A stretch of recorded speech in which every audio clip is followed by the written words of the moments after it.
بسم الله الرحمن الرحيم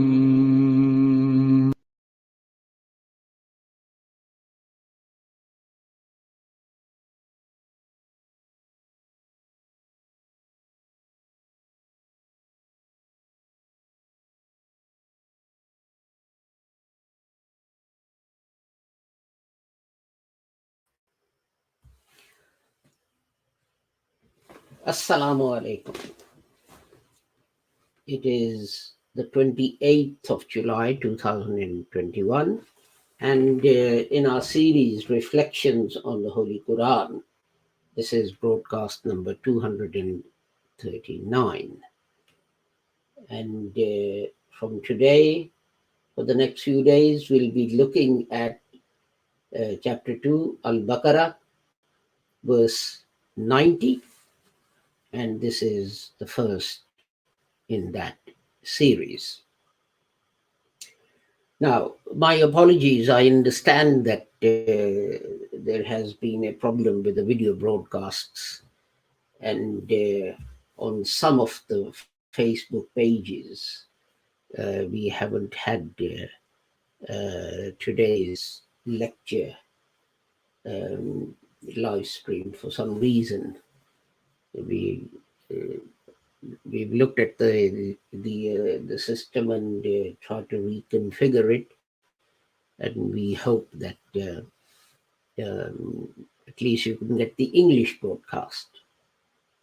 Just to remind you that the Lahore Ahmadiyya community was founded by Hazrat Mirza Ghulam Ahmad of Qadian, who taught us that although other people,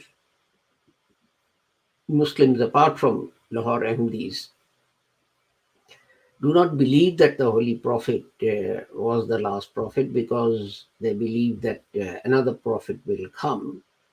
But the Holy Quran says about the Holy Prophet Muhammad that he was Khatman Nabiyyin, or seal of the prophets. And the Holy Prophet said that this means La Nabi Abadi, or there is no prophet after me. So now no prophet can come, whether an old one or a new one. The Holy Prophet also said that God will appoint reformers, mujaddideen, for reformation of the community when the need would arise. And the two personalities that he prophesied, one by the name Isa ibn Maryam, Jesus son of Mary, and the other one Mahdi, the Holy Prophet Muhammad said that it's one and the same person.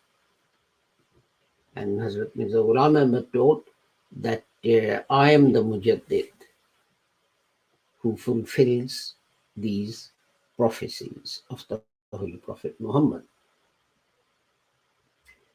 He also taught that although there are non-Ahmadi brothers who believe that the Holy Quran is not complete, and some prophetic revelation like Surah Walayat and Ayah Rajam are missing from the copy we have. But he said that God, Hazrat Mirza Ghulam Ahmad said that God has promised in the Holy Quran that he revealed the Holy Quran and he will protect it. So how can it be that something is missed up, some prophetic revelation? God's promise is that the Holy Quran will be preserved in its original pure form forever. And he also pointed out that people believe that some verses of the Holy Quran are cancelled or abrogated. Like Hazrat Shah Waliullah says that at his time Muslims believed that over 500 verses of the Holy Quran had been abrogated. But Hazrat Mirza Ghulam Ahmad said, how is that possible? And he said, no verse of the Holy Quran was, is, or ever shall be abrogated. And he stressed that every Muslim should conduct jihad. Every Muslim should conduct jihad. But jihad as defined by the Holy Prophet Muhammad, not some made up definition of jihad that you take a knife and you go to the Houses of Parliament in London and you start stabbing people without even knowing what their religion is and say, I'm doing jihad. This is not jihad, this is madness. But unfortunately, our non-Lahori MD brothers and sisters believe that this is jihad. And this is why these young girls and boys, they undertake such heinous crimes in the name of Islam and bring Islam into disrepute. The Holy Prophet Muhammad, as he returned from fighting, he said, from the minor jihad, we now return to turn our attention to the major jihad. And then he explained that major jihad is to struggle against the evil desires within your own heart. Greed, envy, anger, backbiting, untruthfulness, dishonesty. And we all know the list. I needn't list everything here. So let's turn to today's topic. As I said, chapter 2, verse 90.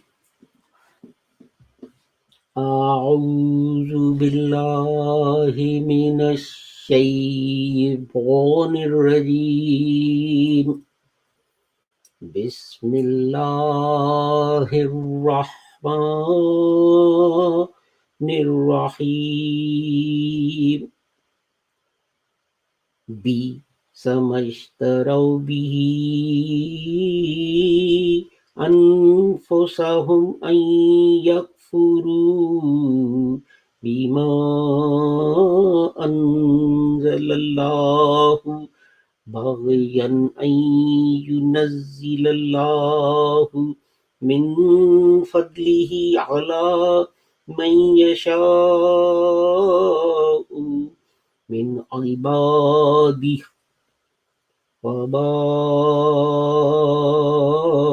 وباءوا بغضب على غضب وللكافرين عذاب مهين. Evil is that for which they sell their souls, that they should deny that which Allah has revealed out of envy, that Allah should send down of His grace on whomsoever of His servants He pleases.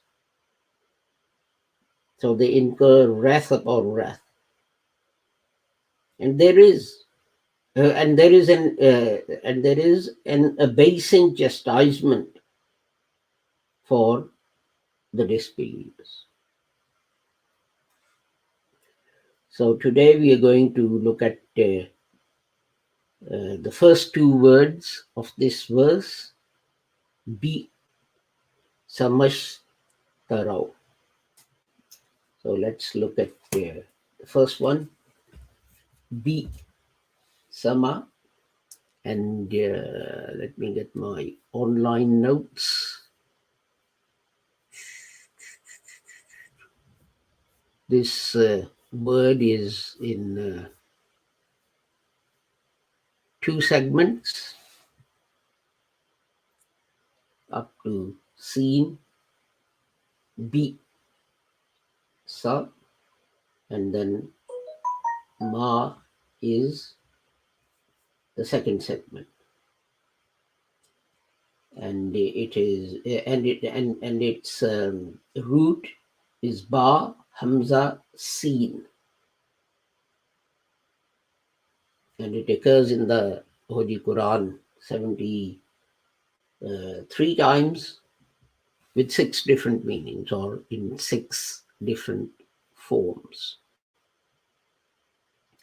40 times as Bisa, and 25 times as the noun Bas, and 4 times as the noun Basa, and twice as the verb Tab Ta'is. And where else are we? And once as adjective Ba'is, and once as active participle Ba'is. And the verb form 1, which is Bisa, that means evil. So Bi Samashtaro, the verse we're talking about. Evil is. And evil is obviously bad, so you could say it's bad. Again, Ul Bi Sama. Wala Bi Sa Ma Sharo. Chapter 2, verse 102. Definitely evil. Wabisal Mathir, chapter 2, verse 126. And then in chapter 3, verse 151, wretched. Wabisa Maswabwalimin. And then we have the noun form.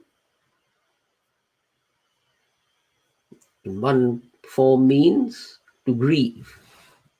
Wala tabtais bima kanu yaf'alu. Distressed, saddened. Then there is the noun al-bas, which means stress. Can also mean strength, might. Bas allazina kafaru in chapter 4, verse 84. Can mean punishment, chapter 6, verse 43.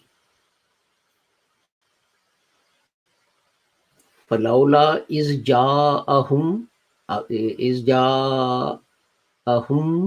ba'suna tadarra'u. So God's punishment, our punishment. Verse 147, chapter 6. Kazalika kazzaba allazina min qablihim hatta ya zaqu ba'sana. My anger, my wrath. Also means punishment, God's punishment. Well, where are we? There we are.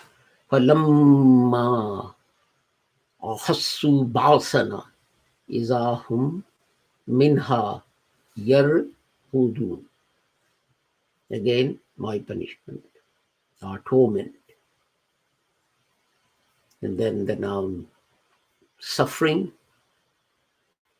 as it says in chapter 2, verse 177.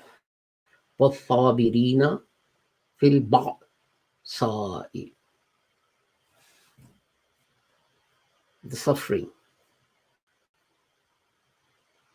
Chapter 2, verse 177. And then by sin, Chapter 7, verse 165, wretched. And last one, miserable. So what does it mean?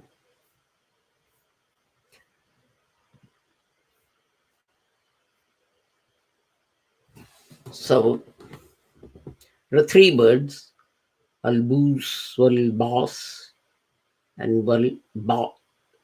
So, and two things you have to remember is dislike, but an extreme of dislike. So it's not just something minor. Now, boost is used for something that arises from hardship, from hunger, from fighting, as in battle, not fighting that you end up in a punch up. I suppose you could apply there. But the other two words, they refer to physical harm and loss. For example, in chapter 4, verse 84, it says, Wallahu ashaddu ba'asam wa ashaddu tankila. And God, Allah, is very strict so far as fighting is concerned, and He is very strict as far as punishments are concerned. In chapter 6, verse 42, this is repeated, فَأَخَذْنَاهُمْ بِالْبَأْسَاءِ وَالضَّرَّاءِ. Because of this, their disobedience, this is implied, because of their disobedience, we would grab them with hardship and pain. And then chapter 2, verse 177, وَالصَّابِرِينَ فِي الْبَأْسَاءِ وَالضَّرَّاءِ وَحِينَ الْبَأْسِ. And the difficulty. And I've just clicked on something. And those who are in difficulty and in fighting, they're steadfast. They remain steadfast. So sometimes, when you face difficulties, you lose heart. Your feet begin to tremble. And you start to doubt. Sometimes, not very often, when in some places members of our Jamaat are subject to such, well, the only word I guess is torture. That sometimes, they say, why is God testing us in this way? But even that means that some external stress and pressure has sort of made them wonder. Now, one thing that we need to remember about these things is that, of course, as it said, one difficulty is hunger and lack of resources and all this kind of thing. But the Holy Prophet Muhammad sallallahu alaihi wasallam,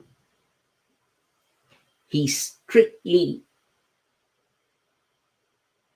disliked people humbling themselves before other human beings. Because if you think about it, this is really like shirk. You should be humbling yourselves before God and asking Him for help. But instead, what are you doing? You're humbling yourself before human beings and asking them. And you see this frequently. Self-respect. Muslims are always taught to have self-respect. Stand up tall, back straight. And it is sad that we see in many Muslim majority countries that this doesn't happen. And the funny thing is, although I started off with this about talking about people who may be hungry and in some kind of need, but this is not confined to such people. There are people who got big jobs, money, and they still humble themselves and beg those who got more money than them, or who got more power and influence.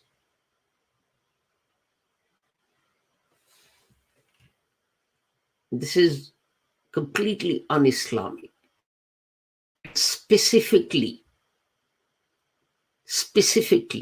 forbidden by the Holy Prophet Muhammad. I mean, people keep talking about follow the Sunnah, follow the Hadith. I don't know which Sunnah or Hadith they want to follow. But at the same time, the Holy Quran says about those who are arrogant that they'll end up in a bad place. So look, both extremes are forbidden by Islam. Both extremes. To be arrogant so that, you strut about thinking you don't, or pretending you don't care about anyone else and so on and so forth. And yes, I know I can do something for you, but you have to beg me, you have to kiss my feet and, and people do this. And in addition to the arrogant, the Quran also says that those who are unjust, they'll end up in a bad place. The next word we're going to look at is ashtaro. And it again has two segments. Ba and Hamza at the end is one segment, and the rest of the word is the first segment. Wow and Hamza are the second segment. The root is Sheen Ra Ya, and it occurs in the Holy Quran 25 times with two different meanings. So 21 times it occurs as the verb ishtara, and 4 times as the verb shara. And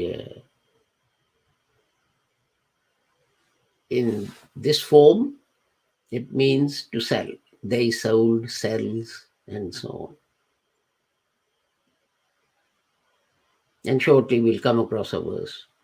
Ma sharaw bihi anfusahum law kanu ya'lamun. Chapter 2, verse 102. Man yashri nafsahub taqa'a mardatillah. Chapter 2, verse 207. And then we have the other meaning, which is, well, it's three meanings actually. It is to buy, to sell, or to exchange. Remember, we are talking about the time when lots of people didn't use currency. Even if it was currency, it'll be gold or silver or something like that. But a lot of the time, if you wanted chicken and you had a bag full of dates, you will go out into the market looking for someone who has a chicken and who wants a bag full of dates. And then, so you're buying and selling at the same time if you think about the fact that goods are changing hands. What's called the barter system. I mean, chapter 2, verse 79 uses the word in this sense. لِيَشْتَرُوا بِهِ ثَمَنًا قَلِيلًا. And they bartered, they exchanged for something very little. It also means buy, chapter 2, verse 86 that we did just now. الَّذِي نَشْتَرَوُا الْحَيَاةَ الدُّنْيَا بِالْآخِرَةِ. And they bought the life of the hereafter. But as I said, it means buy, sell, and barter or exchange.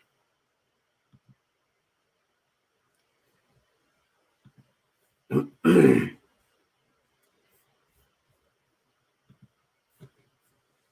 then, of course, bartering and exchange are sort of hard things to do.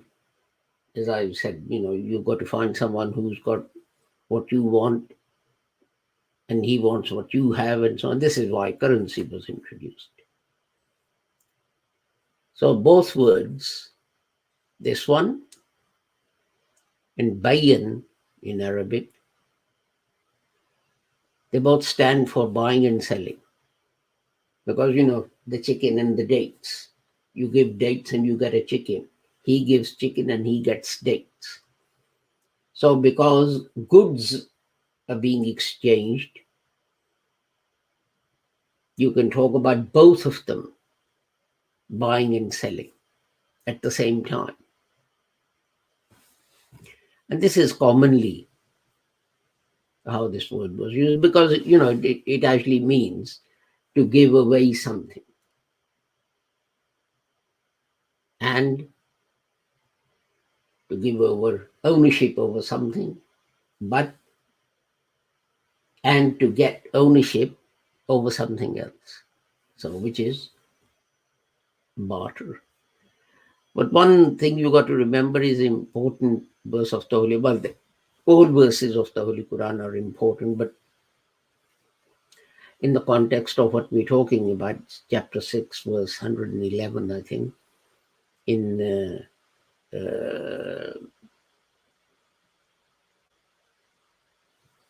actually, no, I'm telling you the wrong thing. Oh, it is that. Yeah, no, it is that verse where God says that Allah has purchased in return for the hereafter, heavens, paradise. Allah has purchased from the believers their lives and their property and their possessions.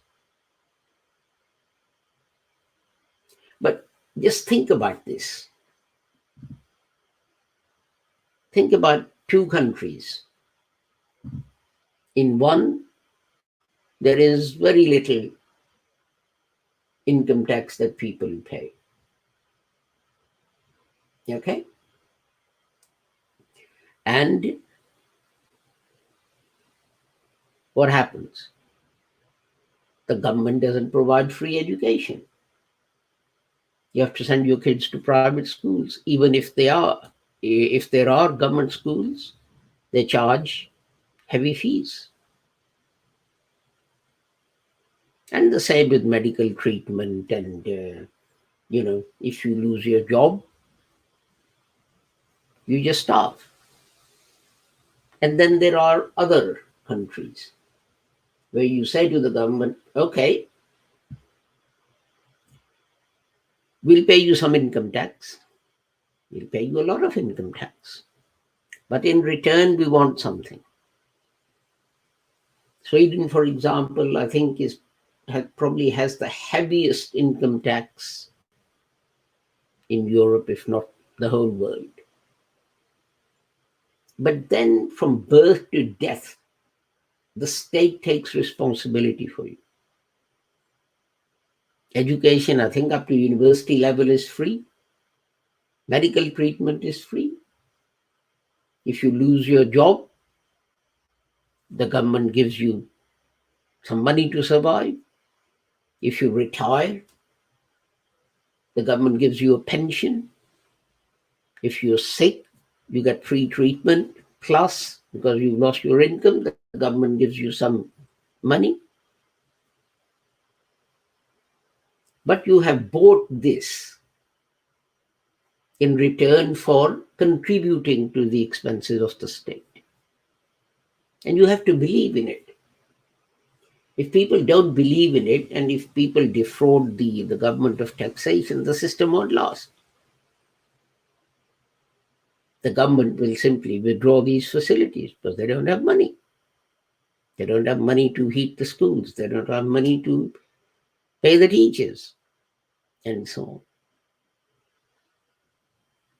So in return for our possessions, for our wealth, for our money, the government provides us with something. Now, it's exactly the same thing that God is saying. That make a contract with me. And for the hereafter, for the next life, hand over your lives and your properties to me. And then in the hereafter, I'll provide you with whatever you need. And that is called Jannah, or heaven, or paradise, or whatever you want to call it. This is not such a strange concept as some people make it believe. Now, what you can do is you can start in this world. And that system has to be set up. The kingdom of heaven on earth, as it's called, by human beings. But you have to believe that this promise is true.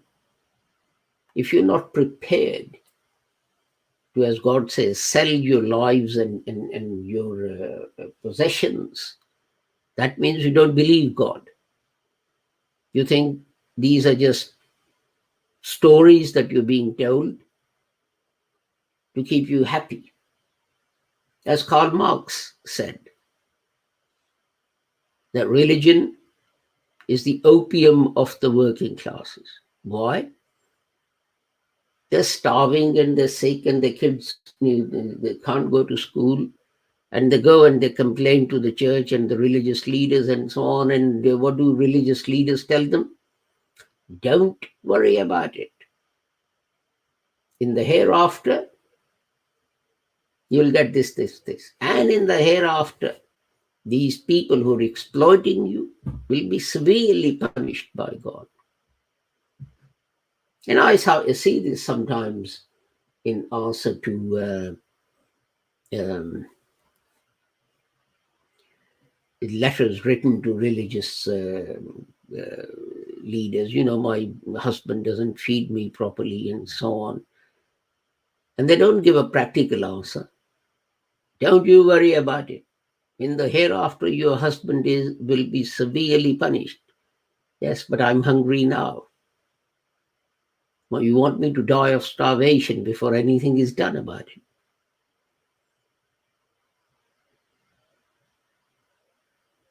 So, as I said, you have to believe in that system and radically change the society you live in before